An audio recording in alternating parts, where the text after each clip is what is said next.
Welcome, Internet, to the Pixel Play Podcast, your weekly podcast where we dive into all the news, rumors, and discussions going on in the gaming world. I am one of your co-hosts, Kaylan, aka Ktastrophy, joined as always by my co-host, Jason Statham, aka Adam, aka CSRadical. In this week's episode, we are going to be talking about the meltdown at Activision Blizzard. We're going to have some fun talking trivia and data regarding Mass Effect, and I'm going to give you an untimely review for Plague Tale's Innocence. All that and more. But Adam, first I wanted to start off. You're looking fine, my friend, with that haircut. Looking very fresh. I don't know any Jason Statham lines, so I can't answer this.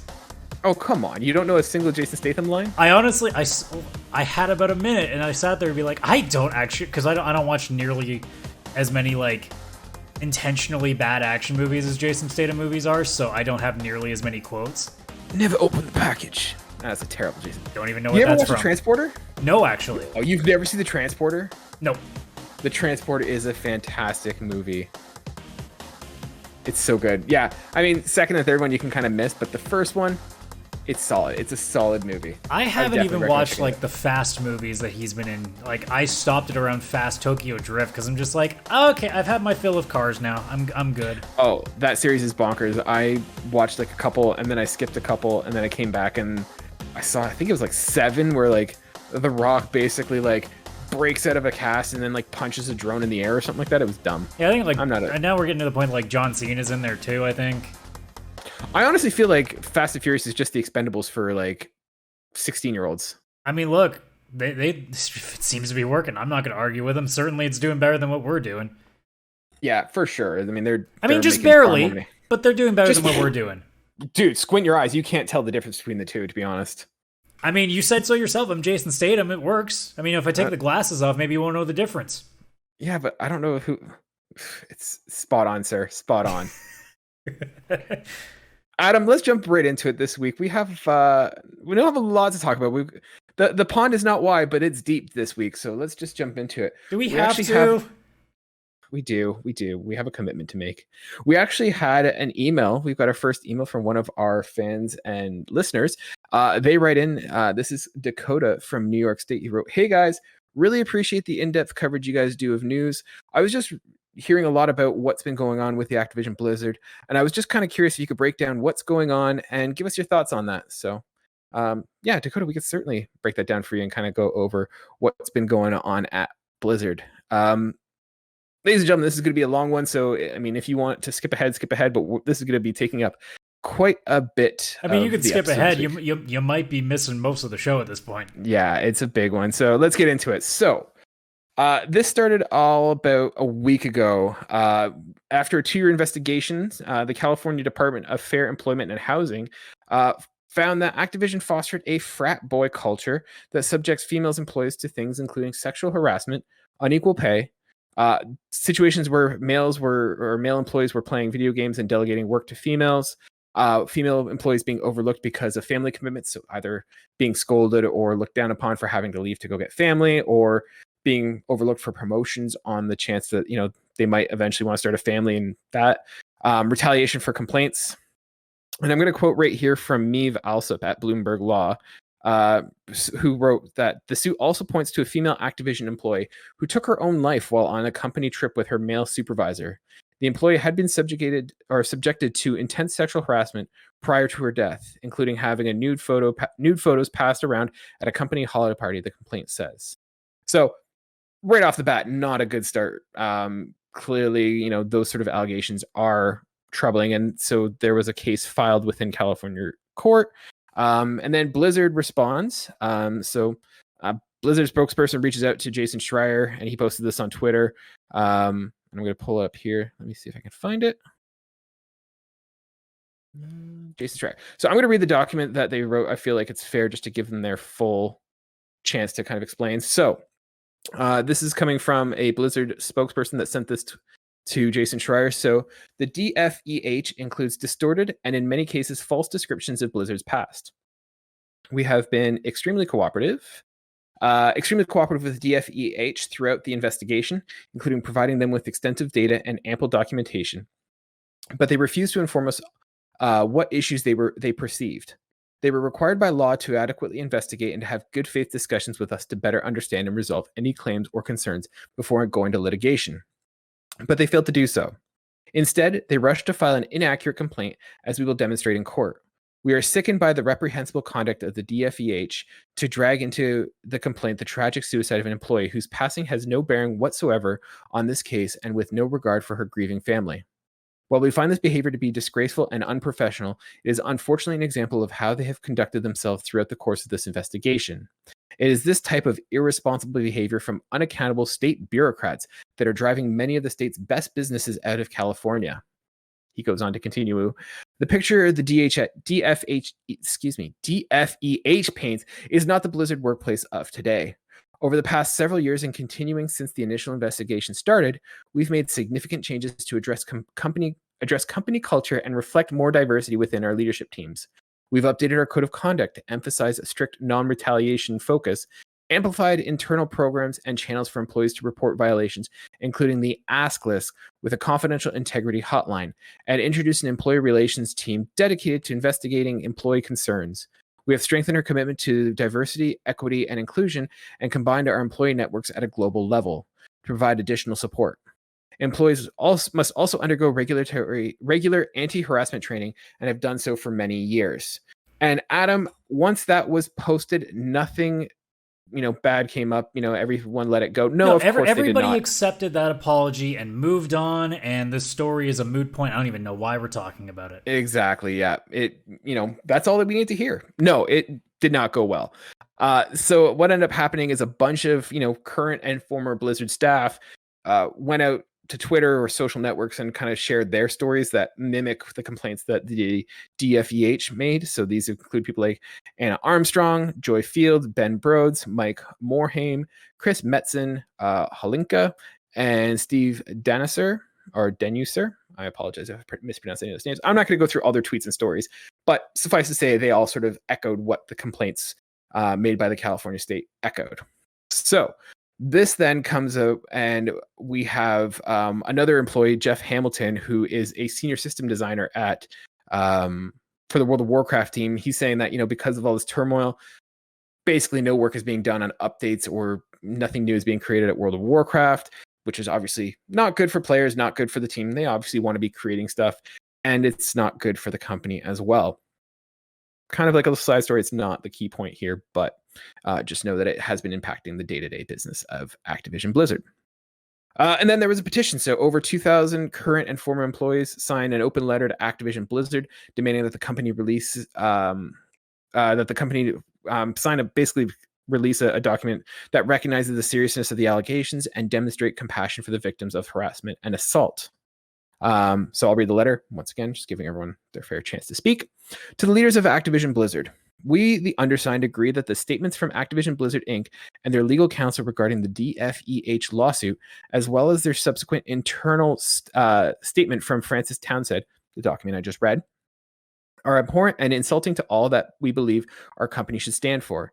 To put it clearly and unequivocally, our values as employees are not accurately reflected in the words and actions of our leadership. We believe these statements have damaged our ongoing quest for equality inside and outside of our industry. Categorizing the claims that have been made as distorted and in many cases false creates a company atmosphere that disbelieves victims. It also casts doubt on our organization, ability to hold abusers accountable for their actions, and foster a safe environment for victims to come forward in the future. These statements make it clear that our leadership is not putting our values first. Immediate corrections are needed from the highest levels of our organization. From our company executives have claimed that actions will be taken to protect us, but in the face of legal action and the troubling official responses that followed, we no longer trust that our leadership will place employee safety above their own interests. To claim that this is a truly meritless and irresponsible lawsuit, while seeing so many current and former employees speak out about their own experiences regarding harassment and abuse, is simply unacceptable. We call for official statements that recognize the seriousness of the allegations and demonstrate compassion for victims of harassment and assault. We call on Frances Townsend to stand by her words to step down as executive sponsor of the ABK Employee Women's Network as a result of the damaging nature of her statement. We call on the executive leadership team to work with us on new and meaningful efforts that ensure employees, as well as our community, have a safe place to speak out and come forward. We stand with all our friends, teammates, and colleagues, as well as the members of our dedicated community who have experienced mistreatment or harassment of any kind. We will not be silenced. We will not stand aside, and we will not give up until the company we love is a workplace we can all feel proud to be part of again. We will be the change. So they released that statement, and then this Monday, Activision held a meeting like an all-hands meeting with their team to kind of talk about the allegations and what's been going on. So they held it on the 26th. However, due to scheduling errors, only about 500 employees were allowed to join the Zoom call, though another one was scheduled for today. I don't have any updates as how that went. But I'm going to just read this article. This is from Ty Gallus Rowe from Uppercut Crit. I've kind of parsed some stuff out. It got a little editorial, so I kind of cut that out, but I felt that it did a good job kind of explaining it. So according to our source, Tobe started the meeting off by saying that he and Bobby Kotick, Activision CEO, have never seen this, but that does not mean that this behavior does not happen.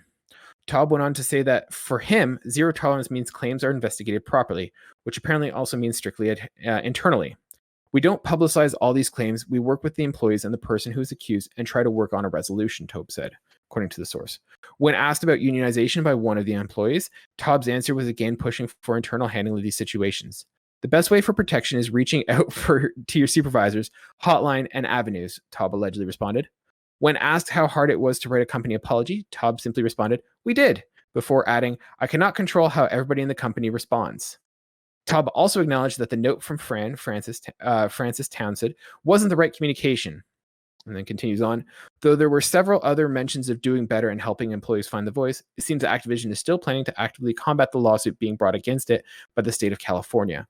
According to our source, Tobe said, "I think the state of California has filed a suit and we are going to fight it. It will go through a legal process, but this is an allegation, not a conviction." And that leads us to tomorrow.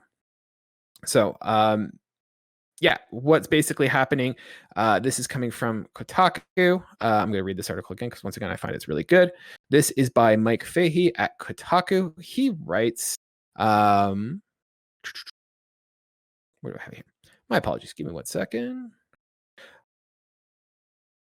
So what they're saying is basically, as a result of these concerns and these allegations, tomorrow, Wednesday, or today as the time of listening, July 28th, Blizzard and Activision employees are going to be doing a, formal walkout of the company. So the protest event, formerly known as the Activision Blizzard Walkout for Equality, will be held tomorrow virtually from 9 a.m. to 6 p.m. Pacific time, with a live event stage at the Blizzard campus in Irvine, California from 10 a.m. to 2 p.m. Employees unable to attend in person are asked to stop their work during these times and signal boost via social media using the hashtag ActiBlizzWalkout. Turnout is expected to be about 50 or more in person, with many more joining virtually for the sake of COVID-19 safety. And I quote, "We are encouraging employees to take whatever time off they feel safe to do so," an employee rep told Kotaku. "Most of us plan to take the full day off without pay, but we understand some people like contractors and associates and those who are paid less than they deserve might not have the ability to do so." And then this is the statement this is the official write-up and demands that they made in relation to the protest and then walkout for tomorrow. So, given last week's statement from Activision Blizzard Incorporated and their legal counsel regarding the DFEH lawsuit, as well as the subsequent internal statement from Francis Townsend and the many stories shared by current and former employees of Activision Blizzard since, we believe our values as employees are not being accurately reflected in the words and actions of our leadership. As current Activision Blizzard employees, we are holding a walkout to call on the executive leadership team to work with us on the following demands in order to improve conditions for employees at the company, especially women and in particular women of color and transgender women, non-binary people, and other marginalized groups. So they have, I think, 4 demands here. Yeah, 4 demands. So first one, an end to mandatory arbitration clauses in all employee contracts, current and future. Arbitration clauses protect abusers and limit the ability of victims to seek restitution. The adoption of recruiting, interviewing, hiring, and promotion policies designed to improve representation among employees at all levels, agreed upon by employees in a company-wide diversity, equity, and inclusion organization. Current practices have led to women, in particular women of color and transgender women, non-binary people, and other marginalized groups that are vulnerable to gender discrimination, not being hired fairly for new roles when compared to men. Publications of data on relative compensation, including equity grants and profit sharing, promotion rates, and salary ranges for employees of all genders and ethnicities at the company. Current practices have led to aforementioned groups not being paid and promoted fairly. And lastly, empower a company-wide diversity, equity, and inclusion task force to hire a third party to audit ABK's reporting structure, HR departments, and executive staff. It is imperative to identify how current systems have failed to prevent employee harassment and to propose new solutions to address these issues. And that's where we leave it as of 10 to 9 on July 27th. It's a lot of reading. Adam, that's basically the whole story. Dakota, I hope we kind of covered it for you there.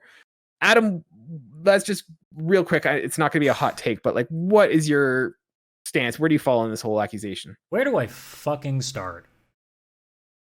You just spent what felt like 20 minutes giving all the information. I don't need to do anything more than to just point out that one line that you said in their statement, where they said, "We are sickened by the reprehensible conduct of the DFEH to drag into the complaint that the tragic suicide of an employee whose passing has no bearing whatsoever on this case and with no regard for her grieving family." How did they have any fucking idea that this has nothing to do with that case? That is if there is anything that I can pull from what Activision has done, because I'll get into all the shit that happened allegedly, but from their statement, that one thing is what I get to pull out and go, they don't care.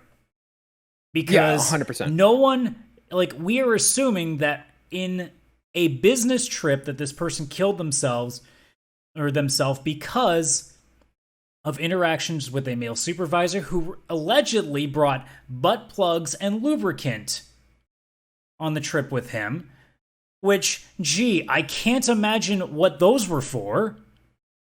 And when you take all the other allegations into perspective, look, I'm not saying, because I don't have all the evidence in front of me, that's for the courts to decide, but I'm not going to say flat out that this woman took her life because of this person, but I'm also not going to be a person outright saying, yeah, this has nothing to do with the case, because clearly that's not for you to decide either, Activision. That's for the court.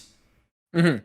Yeah, and if that's your story, I didn't mean to cut you off. If that's your statement, I was gonna say right there, like, I mean, I don't know the full situation. I wasn't there. I don't know the intricate details. I'm just giving a synopsis. But based on what I just read, like the fact that, she had complaints of harassment and, sexual harassment, was it what drove her? Maybe, maybe not. Did it contribute to it? Hell yeah, it did. Like, you can't. Yeah, the fact that it has may not have been the only to do with the factor, case. Like, I'm not saying that it didn't have, like, it definitely had something. Was it the driving factor? I don't know, but it's certainly something that needs to be looked at and investigated, because those two things, very much, if not, 100% related, definitely contributed to each other. Well, and at the same time too, like, to say it had nothing to do with the case, like, look, even if it has 1% to do with the case, you can't quantify it, but let's say 1%, it's still a problem. Yeah, no workplace harassment. There shouldn't be workplace harassment, but forget to the point where even if it contributes to one situation like that is huge. Like, it shouldn't even get to that point. It's, again, everything that you expect from a corporation that needs to defend themselves, so they don't have to take any sort of responsibility, don't have to worry about their pay getting cut, don't have to worry about making changes that require things like paying their employees better, treating their employees better, doing an actual job as a manager to manage your employees and not let the fucking chaos run. Mm-hmm. Every time that happens, isn't it interesting too that one person asked about unionization and they cut that shit off? So, oh yeah. By the way, America, stop fucking pussyfooting around unionization. You need that shit in order to get treated better. Stop fucking listening to, like, what everybody talks about it being communism and shit. Jesus Christ, guys. Unionizing is going to be the best thing for you guys to actually get paid properly, to get proper benefits, to get proper health care, all that shit. And the fact that you guys are doing it because you sounded like it's some weird thing that's going to, potentially ruin the company, you're like, shut up. Like, do 5 minutes of research and you'll understand why you need your company to be unionized. Doesn't matter what field you're in, you should be looking to get unionized. Side note, I just love when you get fired up. It's so fun to watch Angry Adam. We haven't even gotten started yet. No, I know. I mean, this is just... man. This is ridiculous. And side note, whoever's running their PR team just needs to go. This is not how you handle this situation. No. I don't give the PR staff anything, because that's their job. Like, this is a bit of a side. Anybody who's a hockey fan here in Canada knows that the Montreal Canadiens are in deep shit because they drafted a guy who had some serious sexual harassment and quite frankly, like delivering non-consensual pictures around the internet. So, and the Montreal Canadiens drafted this kid, even though he said not to be drafted. And, you know, the PR staff is just having to do what the office of the Canadiens do. So it's the same thing with Activision, where I say, guys, like, look, don't get mad at the PR staff. It's the job they're stuck with. No, but like, I mean, they can handle this a whole lot different. Make sure you're pointing the fingers in the right direction. No, I am not trying to say that this is like PR should be blown, but like, you have these allegations and you come out and be like, no, they're totally wrong. Like, it's the DFVH that's the villain, not us. You come out, you say, man, we are shocked by these allegations. This does not reflect us. You know, we're eager to kind of bring this forward and, you know, investigate this further and have the truth come to light. Done. You know, you're not pissing everybody off. But like this, but that's not what they're being told to do. That's the problem. This shouldn't even happen in the first place. No. Like, the fact that it gets to this point, like, that is unacceptable. And I mean, it tells you how widespread it is, because this isn't the first time. Riot had a walkout a couple of years back for similar reasons. And I can't imagine what it's like. I mean, obviously we know what happened with Ubisoft. I can't imagine this is not happening anywhere else. I'm sure we'll see more of this come to light, especially because this is a bit like the Riot one was a big one. The Ubisoft bit was a big one, but this is now like, this is almost, I think this is the biggest. Yeah, this is king. Like this is going to be a really big turning factor depending on which way it goes. And I hope that what this does is allows a lot more people in other large companies, not even just in the gaming industry, but specifically in the game industry. You know, that's where our wheelhouse is. But I want people to understand that, like, this is the only way. Like, the more we stay quiet about it, the more this is never going to change. And the only way that things can get better for everybody, and yes, everybody, folks. I know that a lot of us seem to think that it's all about the LGBT community or it's all about women empowerment now. It's like, guys, remember that we've always had empowerment. It's time to just put them at the same level we're at. That's not asking much. You know, when you hear stories about female workers getting criticized for picking up their children at daycare so they're leaving work early, or getting kicked out of lactation rooms so the men can use them for meetings, I'm like, and you don't think that there's anything wrong with that? Like this isn't a cancel culture thing. This isn't some sort of like female empowerment thing. This is just letting women like live. It's just basic human courtesy at this point. Like, it's you know, basic expectations we should have from everybody. Like, look, it's the same, like, it's just that unfair comparison that people make. It's like, oh, you know, well, you know, it's men are having trouble right now in these things. I'm like, yeah, why can't we address both at the same time? Like, why does it have to be one over the other? Like, why is it like, oh, well, men have issues here too. Here, why aren't we talking about that? We can. It's just you, like, I'm not talking you, Kayla, I'm talking these specific people. You guys only want to talk about this thing, whereas you can't accept the other thing and then talk about your thing at the same time. Because, I mean, look, it's not a difficult thing to say, hey, I don't want anybody to be harassed in the workplace. I don't want anybody to be inappropriately touched. I don't want to have anybody have to be, you know, walking around and listening to rape jokes all the time. I don't want people to be having to be sitting at their cubicle during a cube crawl, which is apparently when a bunch of guys drink a lot of alcohol and go basically a bar crawl around the office. And it's like, what the fuck? Are you like college kids? Are you fucking children? Yep. You're at work. What the fuck? If any other company in the world, if you come into work drunk, you're fired. Or at the very least told to go to rehab, and if you don't accept that, then you're definitely fired. Yeah. But these guys, it's literally like actual tradition to do this stuff. I guess it shouldn't be that surprising coming from a Call of Duty company, considering their entire clientele is basically fucking children, and people will say, well, there are adults that play it too. Are they though? Are they adults? I'm not going to go with the comparison that, like, I'm going to separate the players of their games from the people that we're talking about here. Like, that I think is not a fair comparison to make. Look, you wanted me heated. This is what you get. Oh, I know. I'm gonna keep you. I'm gonna call you. I'm gonna keep you in check. But I know what you mean. Yeah. I don't get it. Like, I don't understand how people on the outside, because you fully expect the company to defend themselves. Of course, they don't want to lose shit tons of money. Bobby Kotick does not want to lose his job where he's making millions of dollars to sit on his ass and tell people, I'm not paying you to do anything good. Just make a shitty game and put it out there and we'll make millions of dollars and I'll get paid and you guys don't. And I'll lay you all off after profits. So You know, I don't like the business side, which I'll still get to, but it's just the fact that like anybody on the outside that has a problem with what's going on right now, this doesn't involve you. This doesn't affect you. Call of Duty, World of Warcraft, anything Activision Blizzard makes is not going to be affected because they treat women better. I don't know what you guys think is going to happen. World of Warcraft is not going to suddenly become a 5 out of 10 MMO the second that women are allowed to, breathe in the same office they work in. Yeah. If anything, no, it's just... if you want to know what's going to kill Warcraft, it's going to be Final Fantasy 14 because they seem to be doing a damn good job lately. I don't think you guys got to worry about what Activision Blizzard's doing. You might want to look over your shoulder in the rearview mirror. Actually, it might be the other way around. You might be looking at them passing in front of you right now. Yeah. Let's just kind of like bring it back. So what do you think? What does this mean for Activision Blizzard? Like, where do you see this going? What do you see do you see them recovering from this? I mean, I don't think they're really hurting at this point still. I mean, we don't know what the numbers, I mean, we're not going to know this for a while. This is the problem with litigation like this. We aren't going to know the full results for years. This is not going to be a case that ends next month. This is going to be something that takes years and years and years. We'll all forget this story by the time that the court has its resolution and we see like what the payments are for all, because there's going to be a settlement at some point. I don't think this is going to go all the way to an actual like full-on hearing where we get an actual sentencing of what's going to happen. Eventually it'll just be like, all right, fine, we'll pay all you guys X amount of dollars if you just shut the hell up. Yeah, because that's what always happens.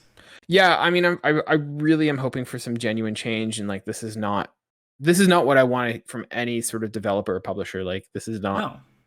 We don't want to be here to talk about this kind of stuff. Like we want to talk about video games and the awesomeness about it, but it sucks that we have to talk about this kind of stuff.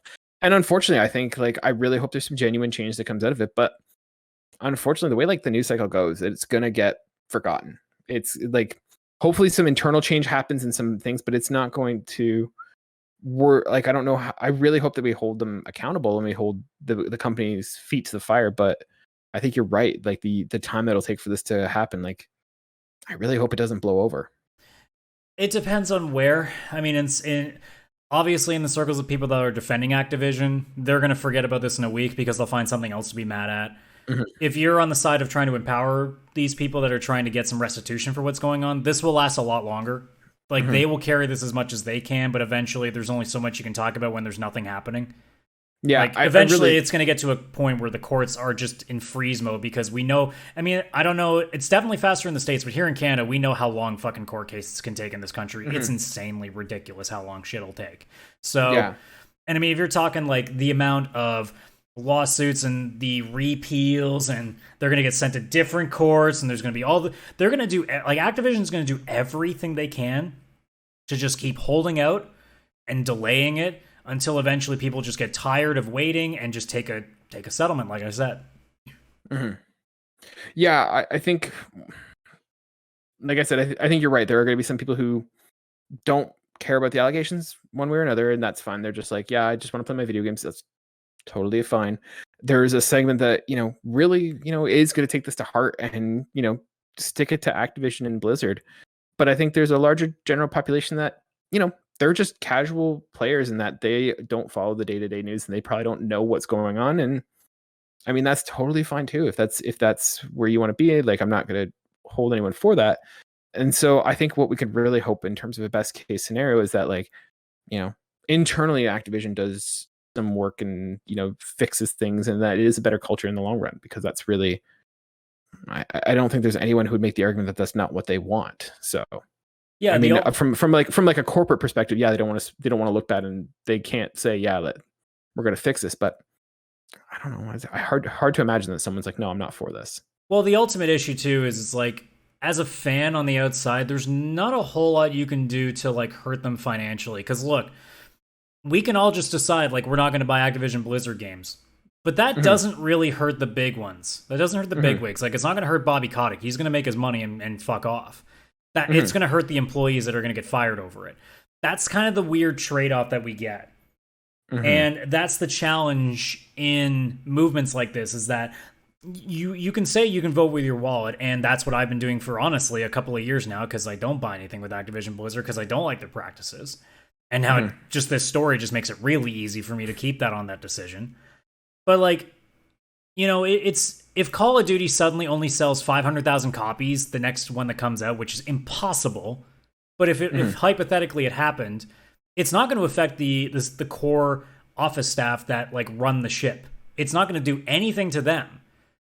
In fact, the worst case scenario for them is they get ousted from the company and get a gigantic severance package worth millions of dollars, and they laugh their way to their freaking multi-million-dollar mansions for the rest of their life, or they just get another job at some other dumb fuck company that'll take on their bullshit. But if you're a programmer that's making barely enough to scrape by for what you should be getting, compared to what you should be getting paid, I should say, you're going to lose your job, and you might have trouble finding work. Yeah. Like, that's the thing. So, like, the only real way that we can do this is by keeping the story alive, and there's only so much of a shelf life before something else happens. Because you can focus on this story, and the Riot thing was a great example. Like, the Riot Games story went away and came back and went away and came back. It's impossible to keep it up forever. I mean, there are events like, how many people have already forgotten about the wildfires in Australia? Like, big deal. But how many people have forgotten about it? Because COVID took over. So, I mean, it's just the fact that, like, a big story happens, everybody will be really involved for X amount of time, and then another big story happens, and all the attention's gone. Activision's biggest hope right now is that somebody else fucks up royally too, and takes some of the edge off. That's really what they're hoping for, because this isn't going to go away until somebody else does it. Ubisoft is probably breathing a sigh of relief because a lot of the heat's off of them now for some other company taking the spot, because Activision, quite honestly, is bigger than them. Yeah. Yeah. It's a shit state. Like I don't know where this is going to go. I mean, I'm not a lawyer. I don't know what again, like, even if I had all the evidence in front of me, I'd be sitting there being like, well, I'm upset, but I don't know what that means in a court of law. I don't know what the hell that's going to do. Yeah. It just, as a fan, like, you know, it royally pisses me off that the industry that at one point as a kid I wanted to be into, and I listened to and watch and read and all the things that apparently happened at some of these companies, and I go, A, I'm appalled. B, I don't even have a goddamn idea what I would do in that situation, because I'm straight edge. So if I was sitting at my desk and a bunch of drunk idiots were walking around the friggin' office doing a bunch of weird shit, puking on my desk or trying to ruffle I guess not my hair now, but back then, you know, all that's, like, I don't know how I react to that, because again, I don't know, like, where am I in the company? What power do I have? Is there any, like, because that's the thing with a lot of these victims, is that they don't know if it's worth saying anything, because as we've seen with some of these allegations, nothing's ever done. Yeah. So it just puts a target on their back. And that's why a lot of people, like, because I used to think this way at one point, you know, why aren't, if people are getting sexually assaulted, why aren't they coming out? Because a lot of the times nothing happens, and now it's thrown into the forefront. They're public, they're like front page news, their name's out there for everybody to see. The shame that they encountered is now put on there for everyone to see. And if nothing happens, well, shit, now all that was for nothing. And you know, a lot of people are afraid of that. They're afraid of the consequences. And even just staying within the realm of their office, their place of work, they're afraid they can lose their job, get blacklisted from the company, because that's happened in a lot of different industries. So there's and all it's a small these industry. things. It's a small industry. Like, I mean, sure, I know it's like a big industry in the sense of like money, and there's lots of developers, but like, I get the impression it's a very small industry that it is a networking everybody. Industry for sure. It is 100% a networking industry, and you're putting a lot on the line to put yourself out there. So. There are a lot of people that you know are blacklisted from the industry forever just because of one thing they did to some guy who was a big wig in a bigger company. That's all it takes. Yeah. And it's a lot of different fields, but like the game, well, I guess because it's in my wheelhouse, I've seen a lot of these stories, and it's like, man, what do you do? Like that's going to be the biggest question of this entire thing, is like, what do we do? And I don't know what the answer is. Like, that's the challenge with it, is what is there for us to do apart from, you know, just talking about it and trying to get a couple more people to be like, hey, like, I'm not asking you guys to not buy Activision Blizzard games ever again. I'm just asking you to hold them responsible. Anytime they tweet some, like, the next time a big Call of Duty trailer comes out or a big World of Warcraft trailer comes out on YouTube, flood that comment section with, so are you guys gonna change the company so it doesn't do this shit ever again? You gonna change your diversity policies? You gonna treat women better? Do that. Just make it insufferable. Be insufferable. That's the best thing you can do. Yeah, for sure. I mean, this is not something that should be tolerated anywhere. And yeah. Adam, I feel like I got your blood boiling. Let's bring you down a little bit. No. And by down, I mean, like, let's like cool you down. I'm in full renegade mode right now. Speaking of renegade, I thought we could kind of talk a little bit. I have some fun little stats for you. I know you love your Mass Effect, and so they actually posted the Mass Effect Twitter. Actually posted some stats based on decisions people made in the Legendary Edition, and I thought we could have some fun. I'm going to throw some questions at you. I'm sure I'm going to get one of them right, and then after that, I'm very worried. Okay, let's see. Could you guess FemShep or MaleShep? Which one was more popular? Oh, FemShep for sure, and it's probably something around like 55-45, I would bet. Remember, this is just for the Legendary Edition. Yep, just for the Legendary Edition. You're wrong, actually. More people went with male shepherd than fem shep. I wonder if that's a new player thing. 68% chose male shepherd, 32% chose female shepherd. Fem shep is the best one, though. Yeah. In terms of military specialization, what do you think were the top three? Okay, hang on. I'm gonna have to pull up the classes. Can you actually tell me? I can read them to you. So there is Adept, Sentinel, Engineer, Vanguard, Infiltrator, and Soldier. Well, I know Soldier's probably number one. It is. I'll give you that. I would probably say maybe Engineer at 2 and Adept at 3. Engineer was actually the least popular at 5% choosing Engineer. And Adept was the fourth option of 6. The next two were Vanguard at 21%. Okay. And Infiltrator at 15%. Oh, that's right. I should have thought Stealth. I'm dumb. Who was... okay, so now we're going to get into slight spoilers. If you don't want any spoilers from Mass Effect, don't, skip ahead. I mean, it's a 10-year-old game at this point. Too bad. Yeah, at this point, yeah. But just in case. Who was rescued on... Is it Vermeer? Vermeer. Vermeer. Who do you think was saved? Between Kayden or Ashley? Yeah. This is a horrible reason for these things, but I guarantee you Ashley is the bigger one just because she's female and people wanted to romance her. It was Ashley.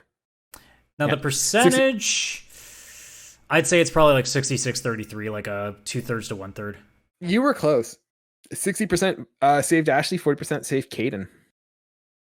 Also, Kayden's kind of an asshole. So screw Kayden. Yeah. Although to be fair, Ashley is a racist bitch too. She's just, she's got tits. That's the difference, really. Mm-hmm. So, what percentage of people do you think saved the Rachni Queen? Rachni Queen? Probably not many. I'm gonna say 25% at most. 93% saved the Rachni. Oh wait, I'm mixing my shit up. I'm blanked. I'm thinking a different spot. No, yeah, the Rachni Queen most people did because you have to do it to be good. My brain is completely messed up. We got you fired up. All right, let's continue on. Do you think more people killed the Reaper Breeder Queen or saved the Reaper Breeder Queen? The Reaper Breeder Queen. Why am I blanking on what that was? Hang on, I gotta Google this shit. It's been a while since I played the full trilogy. We can skip this one. No. As soon as I figure out Reaper Breeder Queen. Oh,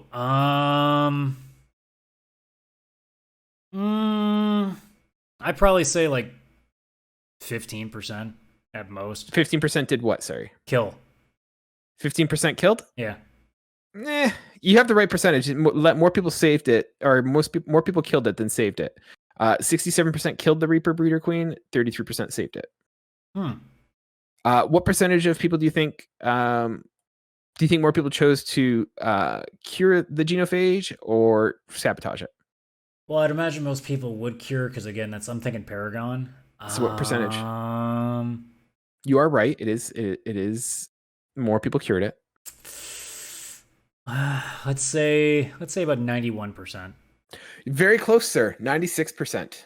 Very, very close. I'll give you that. I feel like it's a really weird thing if you're trying to play a bad guy in this game and you have to be okay with genocide. Mm-hmm. It's a little weird. Sorry, but that's the other. Can we put a little aside here? Yeah, Go for it. This is just meant to get you going on Mass Effect. Can I just ask a simple question to anybody who's trying to make like the Paragon Renegade, like good versus evil stuff? Why does evil entail being an asshole? Like, why can't Renegade in Mass Effect? You're supposed to be a war hero. What Renegade should be is you being a like chaotic neutral or chaotic good. Yeah. Like it should just you're be not like following orders. Your end results. You're kind of like a rogue. Like you're doing you're doing it your way. You're not doing it based on the way of everybody else. Like saying like I'm okay with genocide shouldn't make me like that shouldn't be an option. Like you should want to cure the genophage. Like I guess I can understand the juxtaposition of that kind of choice because you're basically like fucking with. Well, I guess you're not fucking with genetics if you're basically putting them back to where they were. So basically, you're fixing a problem.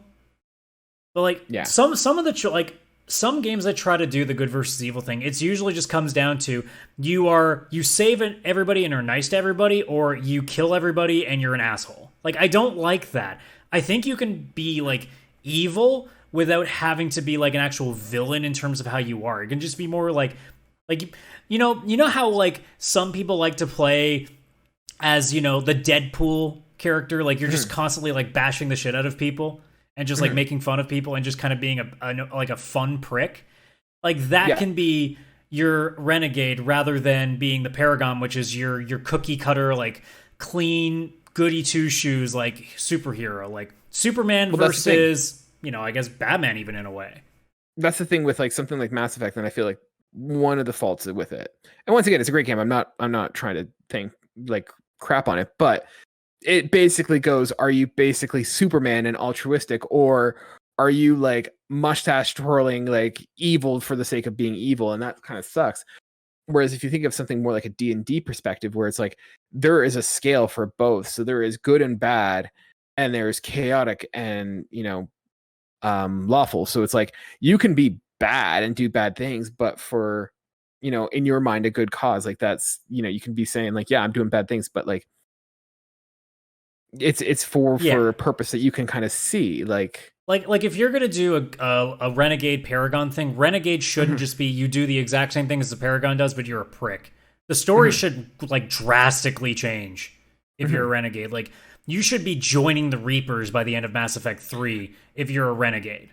Not only that, but you could still be a Renegade and still be good. It's just you're not doing. Well, the way that they're posing it in the game, where it's like you're an asshole if you're a Renegade. So if you're an asshole and you don't care about anybody, join the Reapers, join the Elusive Man and Cerberus. Like that would make sense instead of I mean, there is that one reporter that you should punch in the face, so that does make sense. Oh, we could talk about that. I've got that statistic. I was about to say, I'm like, I know that's probably in there. So do you think more people punched him in the face or didn't punch him in the face? Was her, I think. Sorry, it just says reporter. So because I think it's I'm gonna butcher the name. Is it Khalees Al-Jalani? I don't know. It just says reporter. Oh, it actually doesn't say the name. That's kind of surprising. No, it literally just says like blank. Address the reporter's question. This is where I get to that point of like, I know everybody wants to, but how many of them actually do it? I'm going to say it's about 30%. If you actually put the number of how many people wish they would, but they didn't want to ruin a Paragon run, it's probably way more. So you're saying 30% of people did punch the reporter? 68% punched the reporter. Okay, I'm proud of you guys. Good job, guys. Good for you. All right, let's there's the ultimate. Is there one about a Kai Lang in Mass Effect 3 in there? Not that I can see. No. Because there's a spoiler again for Mass Effect 3. There's an evil character on the bad side, shocking, I know, who kills one of the party members eventually at some point in that game.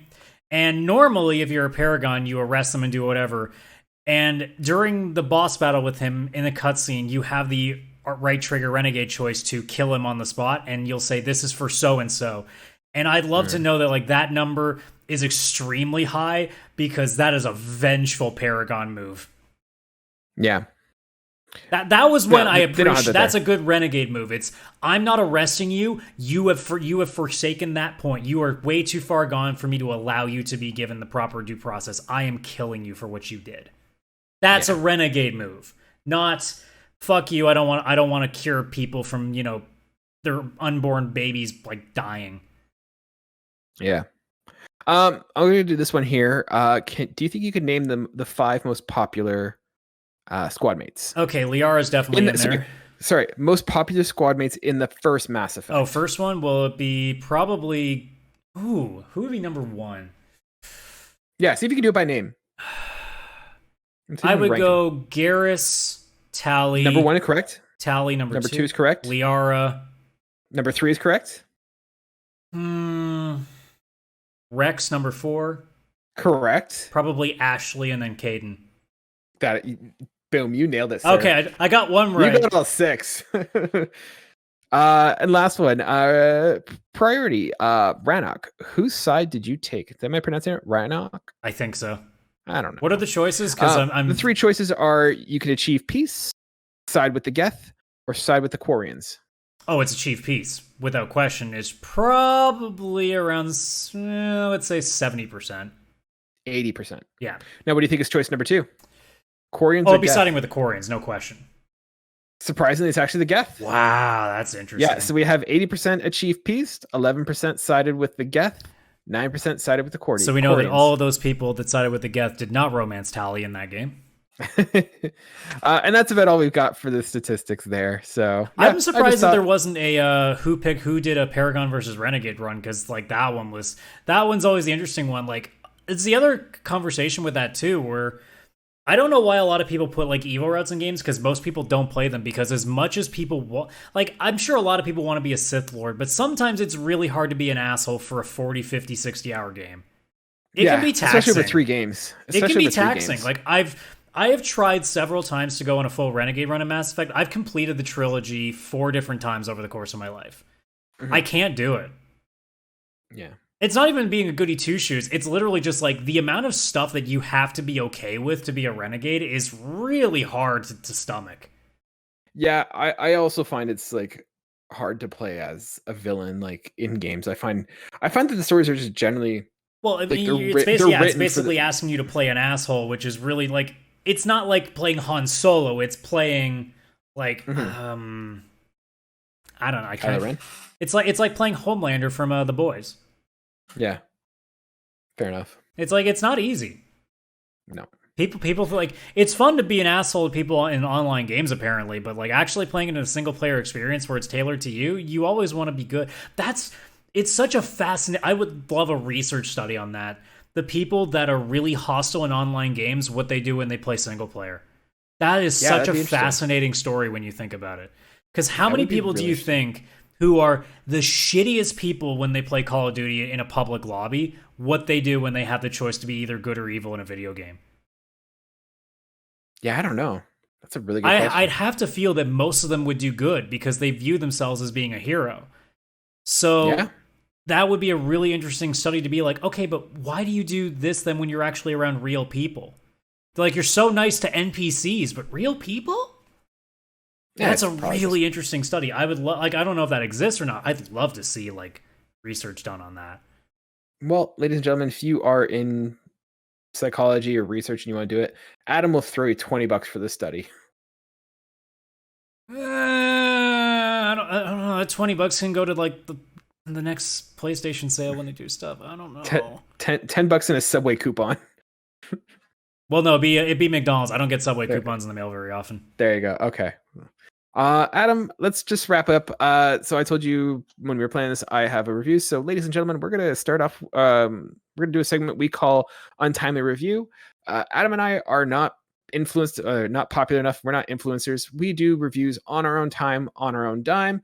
And so we bring you untimely reviews. We review games as we play them, not necessarily when they come out. So the timing is a little bit off. Adam, this month PlayStation gave away Plague Tale Innocence as one of their games. And if you remember, Kevin from the Project X Talks came in and he was talking about how he loved that game. Was it on our podcast or his that he was saying he loved it? It might have been both, to be honest. Yeah. Regardless, he said he loved this game. And I was like, okay, like it's free. I had nothing going on. I'm going to give it a shot. And dude, what a game. That game is fantastic. I know he was praising it. I think he was saying it was his game of the year at the time or something like that. I don't know if it's that for me, but this game is awesome.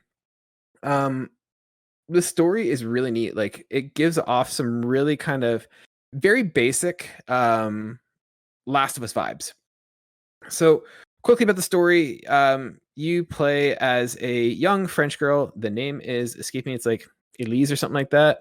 I don't really remember the name, but you are basically some French noblewoman, and your family gets attacked by an inquisition. This takes place in France in around the 14th century. So the Inquisition comes to your house, and you narrowly escape with yourself and your brother. But your brother is sick. He has some sort of ailment. You don't really know much. Your mother kind of kept him and was kind of working on a cure. But you kind of find out that there's a rat infestation and a plague kind of going on around the city. And so basically you're being chased by this Inquisition that is looking for your brother while, avoiding these rats and this plague. So mechanically, it's very simple. Not very simple, but it has, very limited mechanics. You basically have a sling and you're kind of going through puzzles, doing a little bit of attacking. It is not a super attacking game. You're not going in and decimating everybody. You're kind of feeling like you're on edge, like you are definitely underpowered.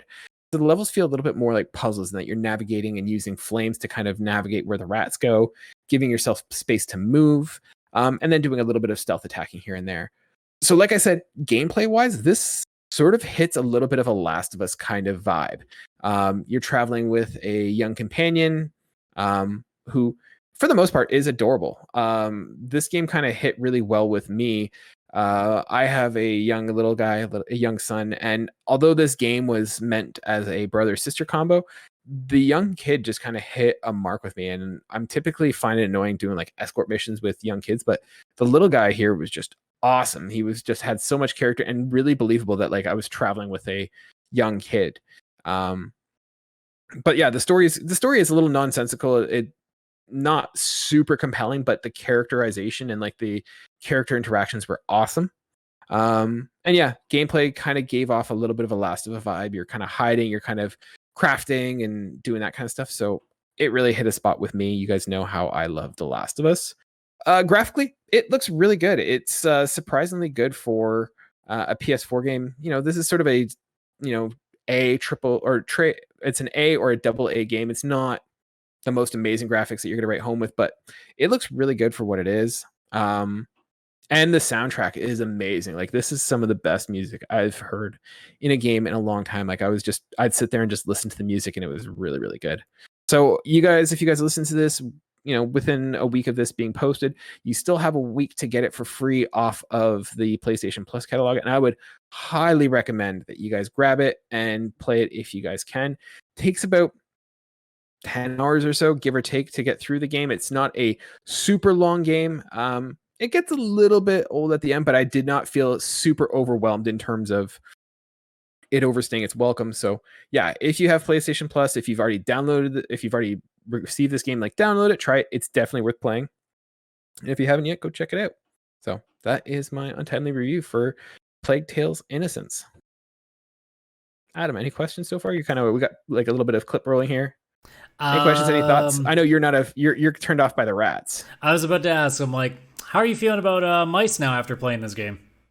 Honestly, I've never had an issue with mice or rats, and so it never really bothered me. Like, it was gross at times, but like, if you do not like, if rats gross you out, this is definitely not a game for you. Like, that is a very fair like comment, but it didn't bother me, and I didn't find it was like, this is not a horror game. This is not a like, it's not meant to gross you out. It's just meant like there's a plague going on, and so yeah, it was fine for me. My only complaint is from watching this footage, no one is that accurate with a sling. It's impossible. Yeah, this is clearly fiction. The game does offer an auto aim feature for it, and I kind of feel like the aiming was not super tight, that I don't know if I would play this without it. Like I said, the combat is not meant to be the focus of this game. So yeah, I just love watching the footage and be like, I don't even think when Deadliest Warrior used to do like stuff like this, I don't even think like the professionals they bring in to use slings were this accurate. Like, I'm sitting there being like, damn, like this girl who probably had no training in her life is like the most deadly accurate slinger ever in history. Well, they kind of explain a little bit why she has some skill with the sling. Like, it's not like she just picks it up and she's all of a sudden good. Like, she's a witch burner. Talk about it. Exactly. That's the extra DLC. There's the Witch Trials DLC that they never did. Yeah. But no, it's good. Like I said, and I think they updated it for the PS5. Like there is a little bit of haptic feedback on the controller. So like, if you like as you're walking and stuff, you can feel it. So it's a great game. It's like I said, I hate using the term, but it's free right now as part of PlayStation Plus. So if you haven't, and I think it's on Game Pass as well. So yeah, pretty much anyone can play it right now for next to nothing, and I would highly recommend you do it. Yeah, it's not going to break the bank even like if you wait for it to go on sale, it's not going to cost you too much either at this point because it's it's definitely a hidden gem that I feel kind of got overlooked a little bit. I mean, it's so easy these days, right? So yeah, but yeah, that's it. That's my Untimely review for Plague's Tale. Did you give a score for it? I might have missed it. I'd give it like an 8 out of 10. Yeah, if you could pick this game up for like $30, $30 or less, I feel like you'd be happy that you got your money's worth. Or like you said, free. There you go, bud. All right, Adam. Any sort of closing thoughts? I think that about does it for us. If you have anything to finish off with, just fuck Activision Blizzard. Just add it to the fuck them list. I'm good. Be better, guys. Be better. All right, Adam. Thank you so much for joining me for another week. I will talk to you next week, sir. Yeah. Have a good one. Bye now. Bye, everybody. Oh, forgot to totally mention. We totally dropped this. You didn't. You didn't do plugs. We didn't do either. the plugs. I am so sorry. So, ladies and gentlemen, once again, if you want to be part of the show, emails, questions, we're happy to read them on the air and talk about them. You can email us at pixelplaypodcast@gmail.com. You can listen to us every week wherever you get your podcast. We post every Wednesday at noon, and you can see our lovely faces on YouTube. If you want to be part of the chat, you want to talk to us, you can reach out to us at pixelplaycast, both on Twitter or Instagram. And once again, email us at pixelplaypodcast. I've been your host, Kaylan, aka Ktastrophy, along with my co-host, Adam, CSRadical. And that's a week for us. Bye, guys.